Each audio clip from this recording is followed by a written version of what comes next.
Bonjour à tous. Première vidéo pour le deuxième trimestre. On va travailler sur Grand Corps Malade et la chanson qu'on a étudiée donc en classe, Je viens de là.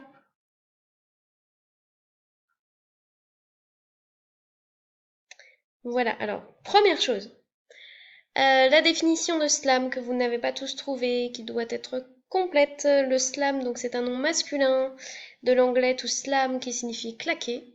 C'est une poésie orale, urbaine, déclamée dans un lieu public sur un rythme scandé, et c'est une définition du Larousse. Bien, pour en revenir au texte maintenant, je vous propose une analyse en 3 points, comme nous l'avons fait en classe. Première chose, on avait étudié le champ lexical du langage. Souvenez-vous, on avait repéré quelques mots. Par exemple, une maîtrise de vannes. On avait expliqué que les vannes, c'était des blagues. Chambrette, c'était un petit peu la même chose. La répartie, jurer, l'insulte facile, vocabulaire, transmet, qui donc donne à l'infinitif transmettre, témoigne, témoigner, et rimes amères. Tout ce vocabulaire-là appartient à des registres différents.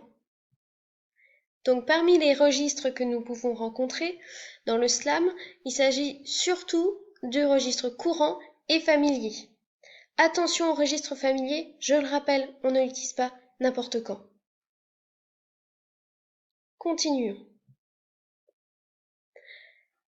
Deuxième angle d'analyse, on avait montré les différents, le paradoxe que l'on peut rencontrer dans le texte. En orange, vous voyez des termes plutôt négatifs. La tentation, le business illicite, les magouilles, prendre la mauvaise route, la violence, saigne de l'infinitif saigner, un paquet de sales gamins, en arrachant des sacs à main. Vous voyez ici que c'est vraiment négatif, on montre la violence, on montre des choses interdites, des choses qui ne se font absolument pas, normalement, j'espère que vous ne le faites pas.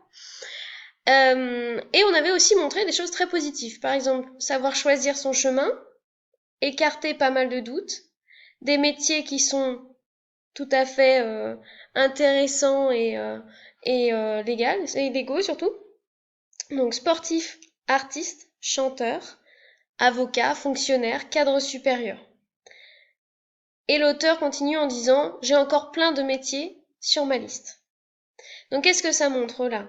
Ça montre que dans la banlieue, dans ce milieu-là, on peut tout aussi bien trouver des choses très négatives, mais il ne faut pas oublier qu'il y a aussi des choses très positives.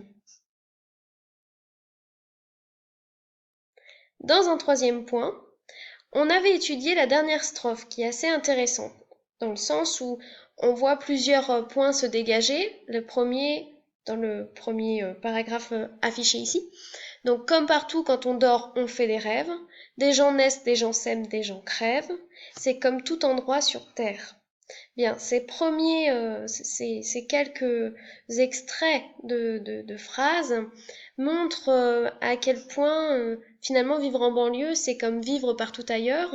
Les gens dorment, les gens font des rêves, ils naissent, ils meurent, ils s'aiment. C'est comme partout. D'autre part, on montre aussi en disant on est fier, on est tous un peu chauvins, c'est ici que j'ai grandi et que je me suis construit. On voit la fierté de l'auteur, donc de Grand Corps Malade, qui dit que voilà, certes c'est pas parfait, mais on vit là-bas comme on vit partout.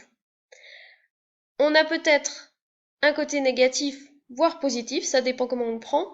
C'est une région qui a un sacré caractère. En plus, on est fier de nos origines, de notre culture, etc. Et lui, pour lui, ce sont vraiment ses racines lorsqu'il dit « c'est d'ici que j'ai grandi et que je me suis construit ». Il est attaché à cet endroit. Voilà pour la leçon sur Grand Corps Malade. J'espère que ça vous aura été utile et n'hésitez pas à venir me voir pour me poser des questions en classe. Voilà.